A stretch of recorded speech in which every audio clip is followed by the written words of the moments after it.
Las 7, no me, la verdad como acabo de terminar una plática, no me acordé, pero bueno, vamos a comenzar. ¿Ya entró Valeria? A ver, ¿dónde está Valeria? Yo aquí estoy. Listo, Valeria, prepáranos pues a continuar tú. Sí, déjeme compartir. ¿Me puede dar permiso para compartir? ¿Cómo le hago para hacerte el permiso, Valeria? ¿En dónde aprieto? Creo que en seguridad de la reunión viene como un escudito y Ya, ahí dice permitir compartir pantalla. a ver, permitir, bloquear reunión, permitir que los participantes Ahí, compartir. Ya estuvo, ya, ya, ok. Espérame. sí, sí, sí.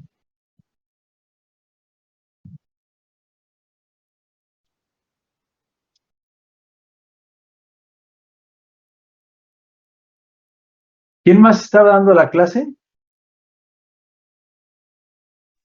Yo, doctor. Denise, en una parte que tú continúas, ¿eh?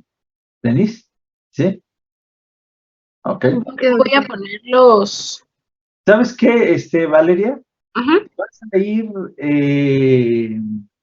como 3 o 4 diapositivas antes de los algoritmos que ya ujú. pasaste, te vas a ir anterior a esos algoritmos, por favor.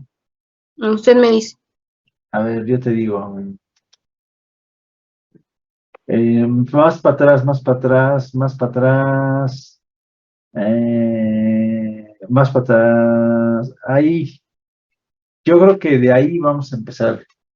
Dale, comenzamos porque voy a salirme 15 minutos antes, tengo 2 pacientes que van a llegar a esa hora, ¿sí? Y Ujú. vamos a aprovechar, por favor, quiero que todos estén atentos a lo a lo de la clase de Valeria, ya la estuve revisando, y creo que está bastante bien. Yo creo que tu compañera, ¿cómo se llama esta Denise?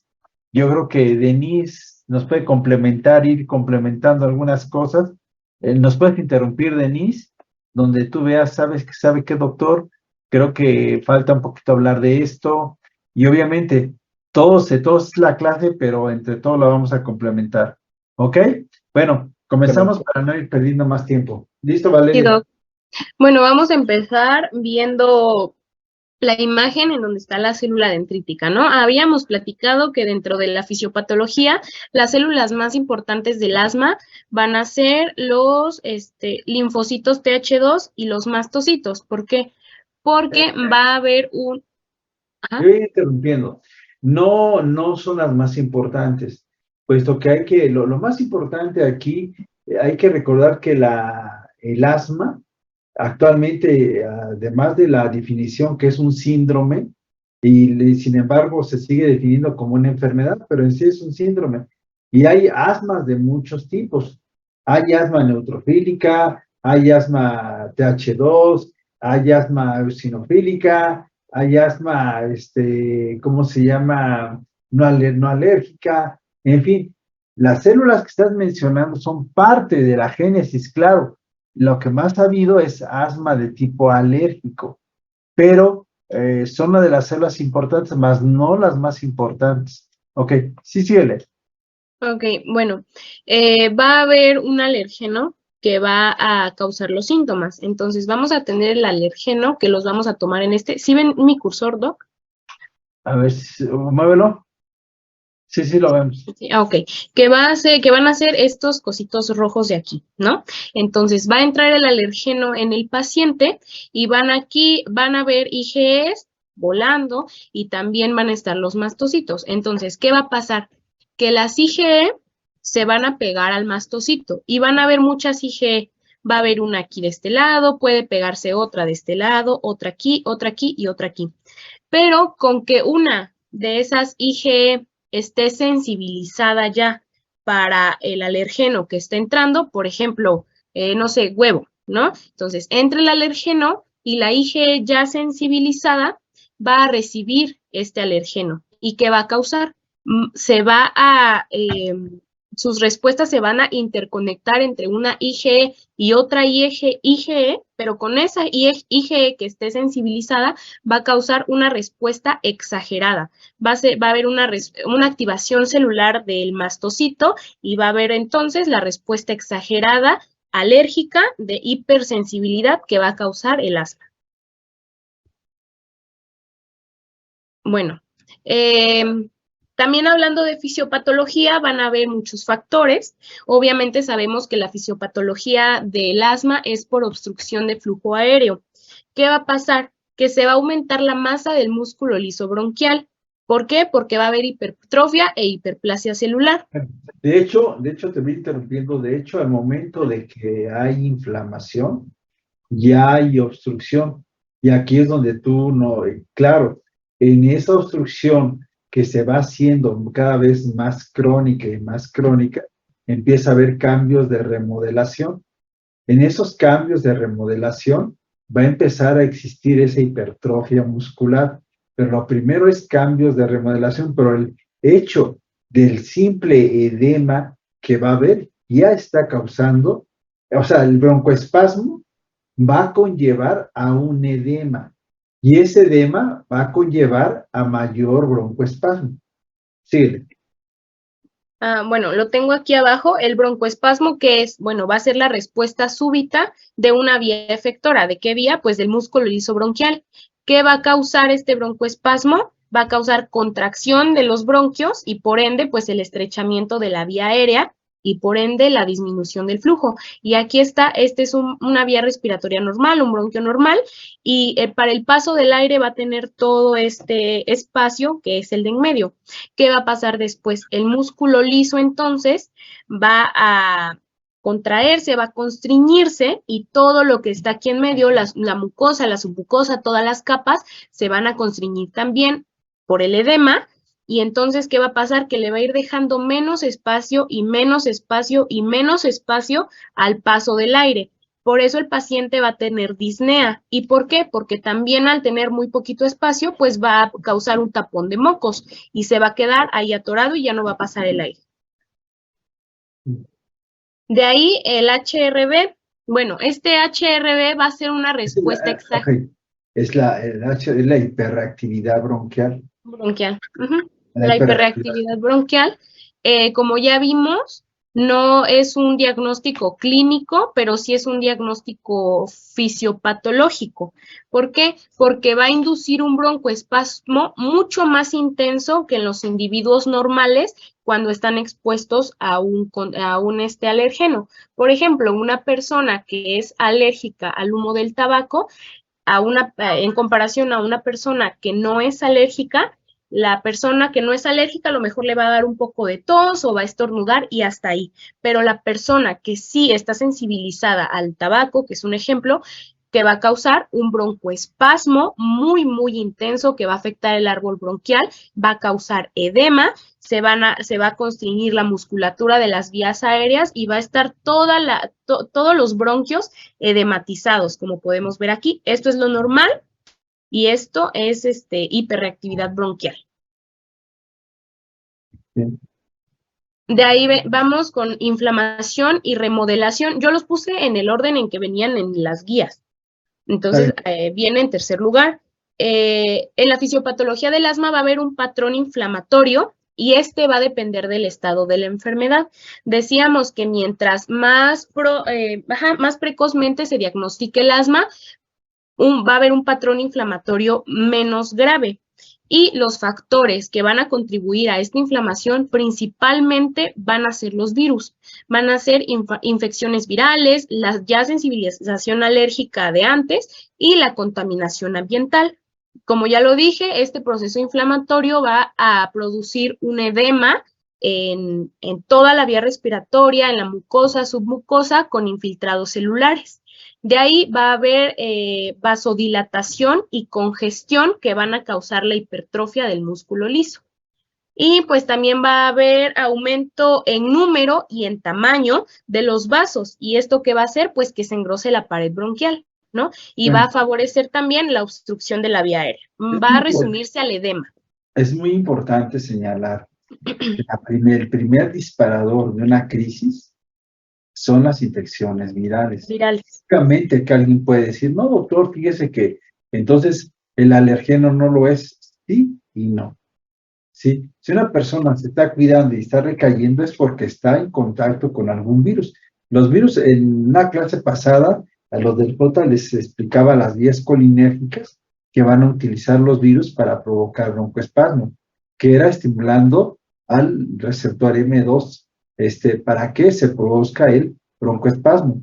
Al momento de que se está provocando ese broncoespasmo, el broncoespasmo va a llevar a un edema, y el edema nos va a llevar a cambios de remodelación.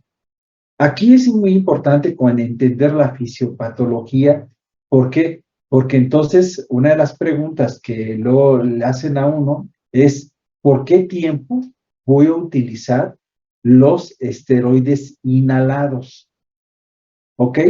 El uso prematuro o precoz de esteroides inhalados es para evitar los cambios de remodelación.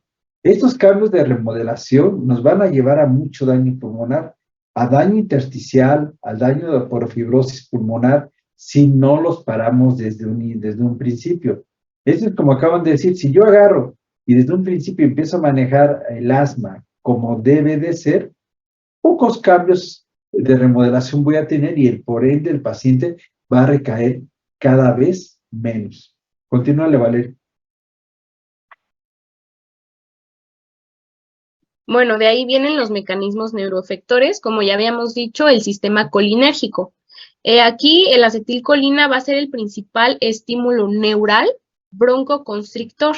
¿Por qué? Porque tiene un sistema inhibidor de la broncodilatación, no adrenérgico, no colinérgico. Y sus principales neurotransmisores van a ser el péptido intestinal vasoactivo, que es el BIP, y el óxido nítrico. Bien. Y aquí está lo que decíamos sobre el mastocito, ¿no? Va a estar un mastocito en reposo normal con varias IgE, IgE, IgE. Y hay que recordar que el mastocito tiene este receptor que es el FCE, que FC1, FC1, y es el receptor 1, FC1, que es súper potente. Entonces, ¿qué va a pasar? Cuando llega un alergeno a una IgE, por ejemplo, aquí llega uno y a esta llega otro, y estas IgE, si están sensibilizadas, entonces crean una respuesta exagerada y potente. Y es por esto que en una crisis asmática por este receptor FC1 a un paciente puede llegar incluso a la muerte. Es importante porque ese es el receptor más potente del organismo. Y olvídate de que llegue a caer en una crisis. Agarre y puede dar un shock anafiláctico.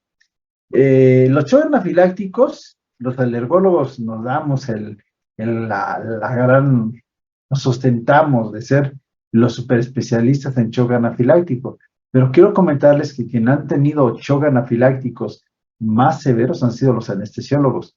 Los que conocen a la doctora Yola, a Olga, la doctora Olga, y luego les platico, oigan, ¿y cómo les ha ido en sus shock anafilácticos? Fúchale, no, me platican cada horror de pacientes que se les ha chocado por anestésicos, por algún medicamento, que la verdad nada que ver con los shock anafilácticos que yo he tenido aquí.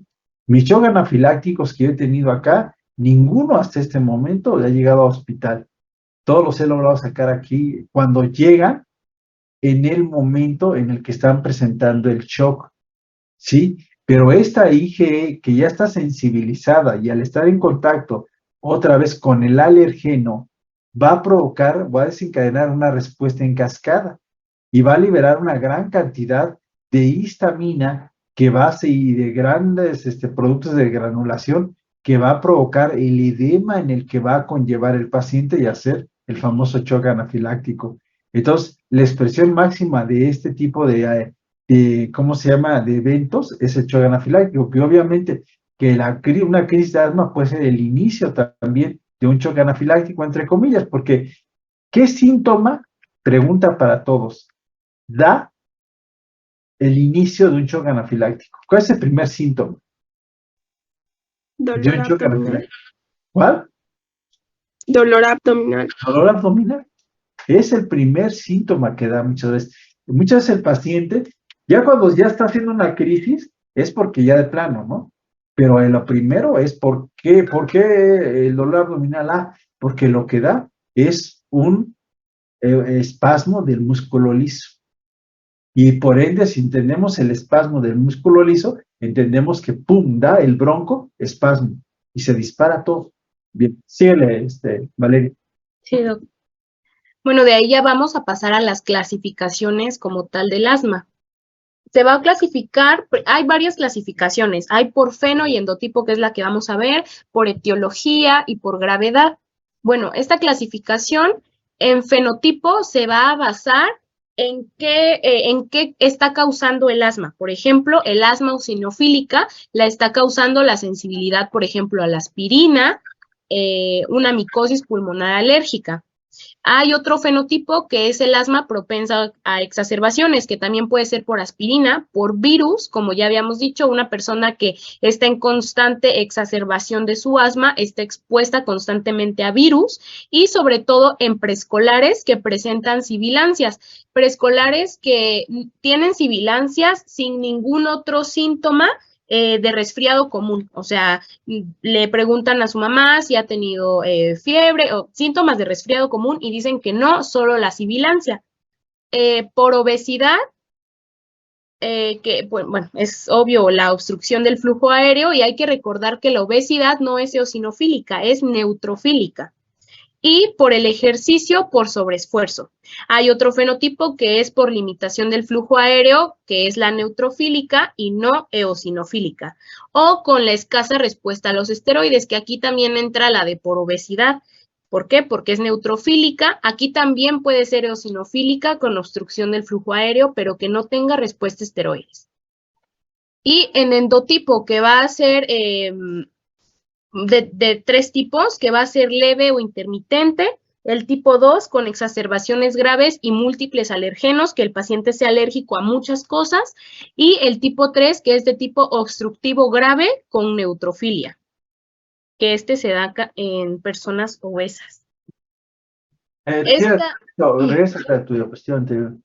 Bueno, es muy importante señalar que no toda el asma es alérgica. Muchas veces, anteriormente, los alergólogos y los neumólogos estaban peleados, peor que el B y el J. No, no es nada, ¿sí? No estaban, no, usted es un pleito de canicas, ¿sí? Nosotros, siempre el alergólogo decía que, pues, toda el asma, cuando le preguntaban qué porcentaje de alergia hay en el asma, él decía que era el 90%. Le preguntaban al neumólogo, el neumólogo era más realista y decía, no, es del 70%. Realmente la alergia como tal, que es la que ha incrementado en el paciente asmático, en la mayoría de del asma es alérgica, es alrededor del 70%. Pero ¿en dónde quedan los demás? Quedan en varios grupos fenotípicos. Hay asma eosinofílica no alérgica, porque de sí, el asma alérgica hay eosinofilia, pero hay asma alérgica, asma eosinofílica no alérgica. Asma por aspirina desencadenada por virus, y entran aquí los factores anticolinérgicos y sobre todo los procesos virales son más en niños. Por obesidad, la obesidad da una asma neutrofílica como tal. Por ejercicio, por cambios, aquí son cambios osmolares que provocan el broncoespasmo. La misma asma neutrofílica como tal, no eosinofílica, pues sí, porque son los neutrófilos. Aquí hay algo muy interesante. Hace muchos años, estoy hablando como del 2005, 2006, cuando los congresos se situaban, me daban una flojera entrar a los congresos cuando discutían sobre asma, sobre esteroides y asma. Entonces, empezaban a hablar sobre asma, asma resistente a esteroides. No, lo que yo siempre comentaba, no es así. Lo que sucede es que son fenotipos completamente diferentes. O sea que un asma alérgica eosinofílica puede migrarse y volverse neutrofílica, sí. Hay que recordar la plasticidad que tiene el sistema inmune. Entonces yo puedo tener un asma, comenzar con un asma alérgica y volverse no alérgica, sí. Pero eso, ¿cómo es posible? Si tengo una asma, el cual no estoy controlado, ojo, no vamos a hablar de asma de difícil control como tal, pero asma que yo no pude controlar y estoy dejando que haya cambios de remodelación, puede volverse un asma diferente. Una vez que hay cambios de remodelación, es más difícil tratar el asma y crea fenotipos diferentes. ¿Qué es un fenotipo? Jocelyn, ¿qué es un fenotipo? Un fenotipo es como algo que es observable, nosotros podemos verlo. Pueden verlos. Isaí Ríos Arzola, ¿qué es un fenotipo? Isaí. Sí, doctor. Sí, ¿qué es un fenotipo? ¿Qué es un fenotipo, Isaí? Isaí, No sé cómo decirle, doctor. si no saben por qué no lo preguntan, Getsemaní, ¿qué es un fenotipo? Getsemaní, Getsemaní a la 1, Getsemaní a las 2, Getsemaní, Sí, doctor, aquí estoy, que le agarraron el micrófono. ¿qué es un fenotipo?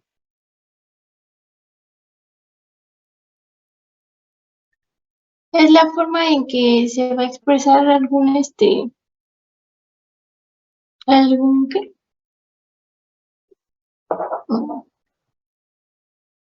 ¿Quién sabe qué es un fenotipo? Que no sea Valeria. ¿No serían como el conjunto de características? Bien, un conjunto de características que pueden ser inclusive observables, pero con un conjunto de características que algo que tienen en común. Entonces hay grupos que tienen varias características en común. Un genotipo, ¿qué es un genotipo? Es la expresión de los genes, ¿no? Ok, un genotipo puede tener diferentes fenotipos, ¿sí? Entonces, un fenotipo, estamos hablando ya de fenotipos eosinofílicos, neutrofílicos, por ejercicio, en fin.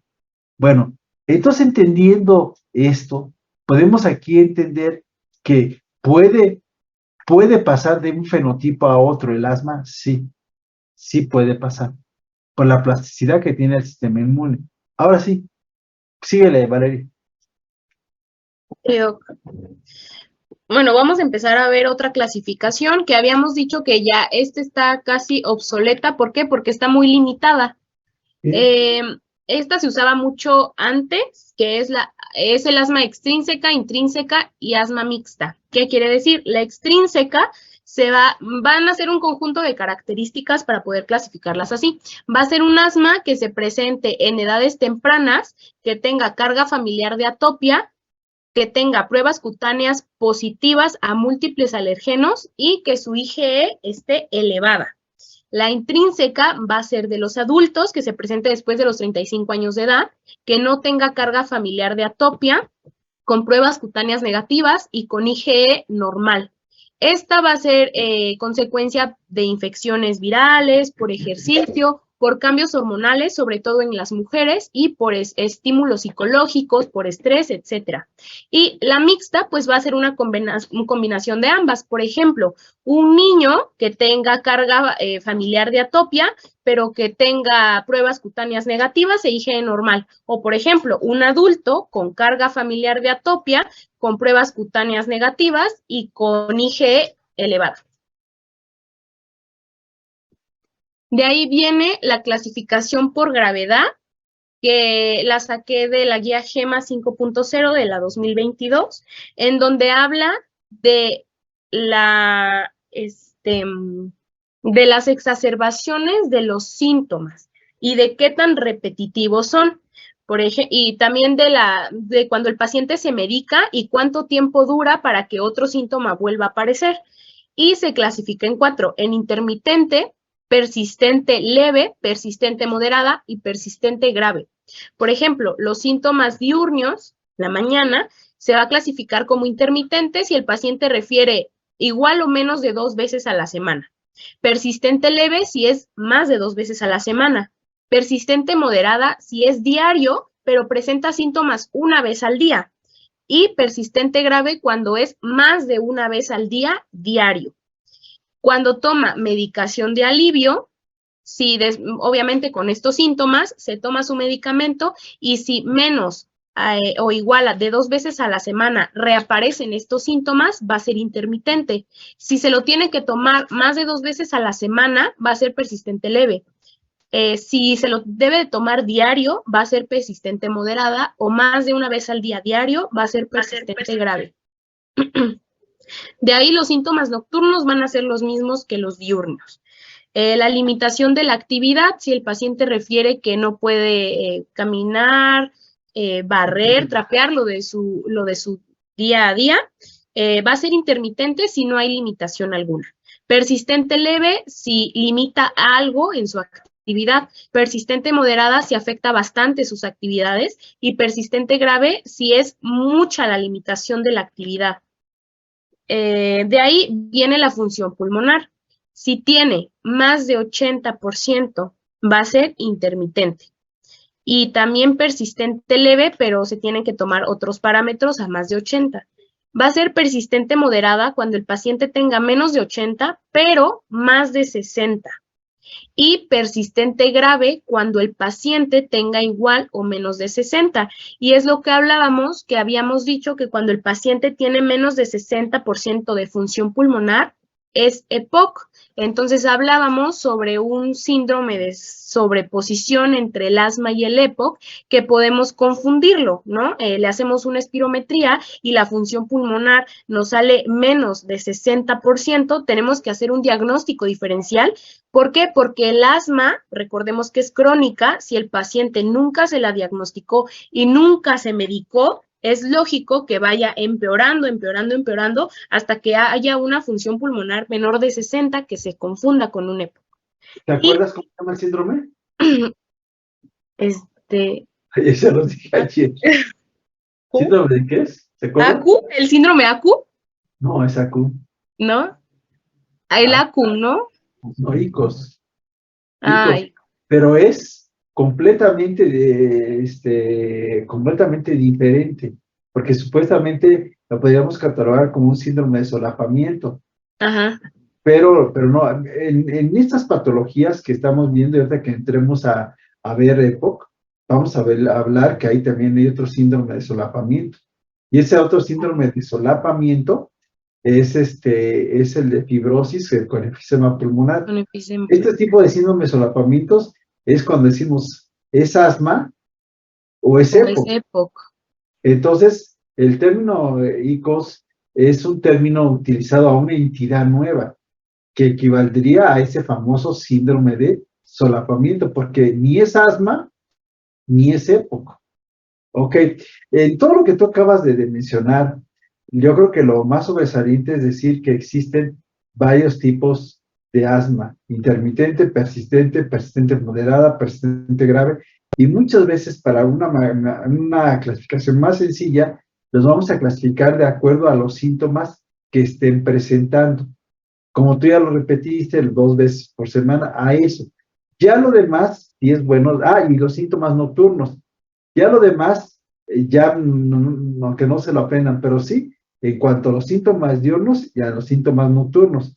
Anteriormente, hace muchos años, existía una asma que decían asma nocturna, y no es más que el asma nocturna, más que un asma mal controlada. Ok, y también se clasificaba en controlada, parcialmente controlada y mal controlada, de acuerdo también a los síntomas nocturnos y diurnos. ¿Okay? De hecho, sí viene, pero ya en control por tratamiento. Viene más adelante, pero sí lo puse. Ok, bien, está bien. Y las exacerbaciones, ¿no? Si después de un diagnóstico y un tratamiento ya nunca se volvió a presentar una exacerbación del asma, entonces fue intermitente. Si es igual o menos de una exacerbación al año, va a ser persistente leve, más de una al año va a ser moderada, y al igual que persistente grave va a ser más de una al año, pero depende cuántas. Fíjense que ahí donde tú mencionas esto, hace muchos años me peleé con los alergólogos de Tabasco. Ellos y yo somos como el agua y el aceite, o sea, no nos podemos ni ver, porque ellos hablaban de que ellos curaban el asma, ¿sí? Y según ellos, curación era cuando un paciente ya no tenía signos o síntomas durante 6 meses. Mi pregunta siempre era, bueno, entonces si se curaba y al 6 meses un día volvía a presentar asma, ¿qué era? Para hacerlos caer, para ridiculizarlos. Y no, ese ya es otra asma. No, el asma es una enfermedad que no se cura. Es una enfermedad, como yo les he viniendo diciendo, superable. Superable en razón de que entre menos vas a presentar síntomas, menos vas a presentar crisis, por ende, vas a lograr un control más efectivo. Si tú estás recayendo constantemente, pues obviamente que vas a tener crisis, más crisis, y vas a ir pasando por todos los estadios hasta llegar hasta periodos de fibrosis. Pero si tú la logras controlar adecuadamente, difícilmente esa asma va a progresar y te puedes quedar toda tu vida sin síntomas, pero sí puede haber algún factor emocional, ambiental, cualquiera que lo pueda desencadenar en un momento dado. Por eso el asma no es curable, es tratable y es superable. Adelante. Igual aquí arriba está la tablita de bien controlada y parcialmente controlada, pero ya solo son 2 parámetros. Con todos los siguientes o con cualquier medida en cualquier semana. Por ejemplo, la bien controlada no va a tener síndromes diurnios, o sí, pero menos de 2 veces al mes. De ahí no va a haber limitación de actividades, no va a haber síntomas nocturnos y no va a haber necesidad de medicación de alivio, o a lo mejor 1 o 2 veces al mes. Que la función pulmonar esté igual o mayor de 80 y que no haya exacerbaciones. Y parcialmente controlada o mal controlada va a ser que los síntomas diurnios sean diarios, que haya limitación de actividades, cualquier tipo de limitación, sea mucha, poca, pero cualquiera que esté presente va a ser parcialmente controlada. Si hay necesidad de medicación más de 2 veces al mes, va a ser parcialmente controlada, y si las funciones pulmonares, aquí creo que está mal, pero supongo que es menor de 80, va a ser parcialmente controlada, y si hay exacerbaciones 1 o más al año. Okay. Sí.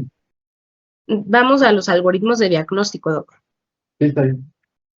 Bueno, vamos a tener de inicio un cuadro que es un índice predictivo de asma, y se ocupa para niños menores de 5 años, aquí dice de 3 años.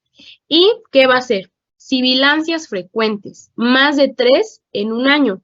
Esta va a ser la base, y a se le va a sumar un criterio mayor o 2 criterios menores. ¿Cuáles son los criterios mayores? Va a ser el diagnóstico médico de dermatitis atópica en los primeros 3 años de vida o antecedente de asma de alguno de los padres. Esos son los mayores. Y los menores son diagnóstico médico de rinitis en los primeros 3 años, sibilancias no asociadas a resfriados o eosinofilia periférica igual o mayor a 4% en los primeros 3 años. Entonces, suponiendo que hay un niño con sibilancias y dermatitis atópica ya diagnosticada, es asma. O puede ser sibilancias más rinitis más eosinofilia, también va a ser asma. Puede ser con sibilancias más un criterio mayor o 2 menores. Ok. De ahí seguimos con otro algoritmo que vamos a empezar con los síntomas. Llega un paciente con síntomas asmáticos, ¿qué vamos a hacer? Una espirometría con prueba broncodilatadora. Vamos a tener un margen de referencia, ¿no? Ya sabemos, vamos a hacer espirometría con respuesta broncodilatadora.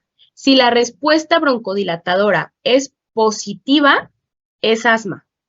Si la respuesta broncodilatadora de la espirometría es negativa, entonces, ¿qué vamos a hacer? Vamos a hacer una oscilometría de flujo, o bueno, aquí venía en la guía el feno y una prueba de broncoconstricción. Si cualquiera de estas tres es positiva, es asma. Si son negativas, vamos a ir a una reevaluación, que habíamos dicho que depende del orden en que hagamos los estudios. Por ejemplo, si ya hicimos el feno y la prueba de broncoconstricción, la reevaluación sería una oscilometría. Y ahora vamos con, igual, vamos a empezar con un paciente que tenga síntomas asmáticos, hacemos la espirometría, y si en la espirometría sale con un patrón obstructivo, hay dos opciones. Vamos a hacer igual una prueba broncodilatadora. Si la respuesta broncodilatadora es positiva, es asma. Y si es negativa, entonces vamos, como ya dijimos, a la oscilometría de impulso o al feno. Si salen positivas, es asma. Si sale negativo, entonces se va a iniciar un tratamiento en donde el médico va a sospechar de un asma. Entonces va a iniciar el tratamiento de asma. ¿Y qué va a pasar? Si el paciente mejoró, es asma, porque funcionó el tratamiento antiasma. Pero si no funcionó y si hay persistencia del patrón obstructivo, entonces tenemos que hacer otra reevaluación. Y la reevaluación, pues, es guiada hacia el asma. Entonces el asma se va a confirmar cuando haya una buena respuesta a este tratamiento, y en caso contrario, pues vamos a tener que hacer una reevaluación, que son los otros diagnósticos. Fíjense que aquí es muy importante, ¿eh? Es muy importante porque aquí, qué bueno que vimos antes fisiología respiratoria, los estudios, porque ya saben a qué se refiere una oscilometría, ya saben a qué se refiere el feno. El feno nos está diciendo que es un fenómeno eosinofílico, es un marcador, no es una prueba de función como tal, es un biomarcador. Nada más el feno nos está diciendo, ¿sabes qué? Esto es eosinofílico. Y se está refiriendo a asma alérgica. Sin embargo, puede ser eosinofílico y no alérgico, ¿ok? Le está dando mucha importancia a la oscilometría de impulso. Ven que yo se los comenté la vez pasada, que cómo iba. Primero iba la espirometría junto con el feno y la oscilometría, pero va primero la espirometría, la oscilometría. Si la espirometría es negativa, tenemos que irnos hacia la oscilometría, ¿sí? Que es el orden que debemos de seguir. Otra vez, espirometría, oscilometría y feno. Y el feno nada más es para ver si es un fenómeno eosinofílico. En este caso, puede ser que sea un asma alérgico, sea una enfermedad eosinofílica, o ojo, cuidado, no vaya a ser inclusive hasta época. Bien, entonces, al final de cuentas, aterrizamos en algo muy sencillo.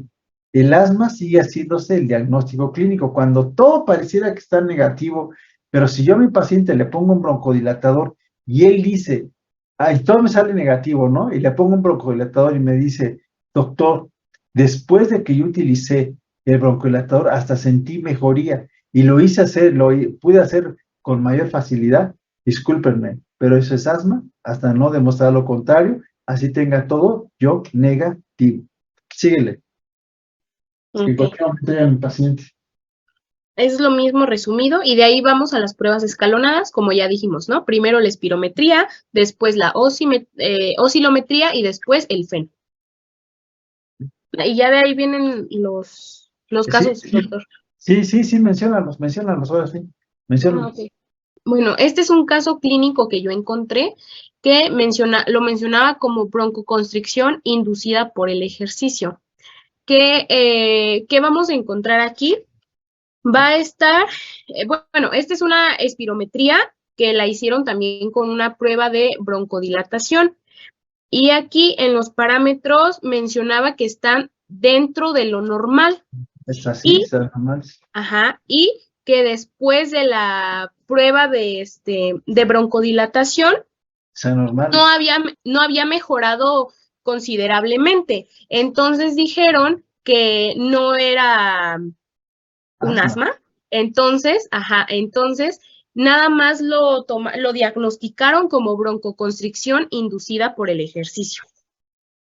Aquí Ujú. lo que debieron de haber hecho, no sé si todavía continúa el caso, es hacerle una prueba de reto.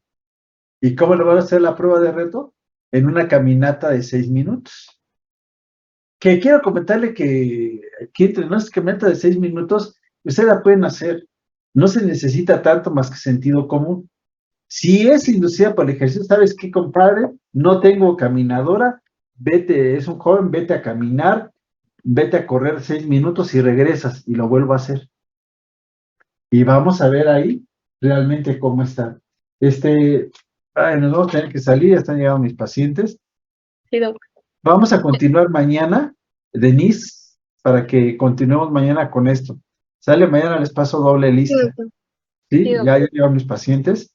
Entonces, voy a dejar, ¿cómo lo hacemos para dejar de compartir aquí? Ahí está. Entonces, finalizando. Nos vemos mañana. ¿Sale, chavos? Sí, doc. Vale, Sí, cuídense. doctor, gracias. Vale, cuídense.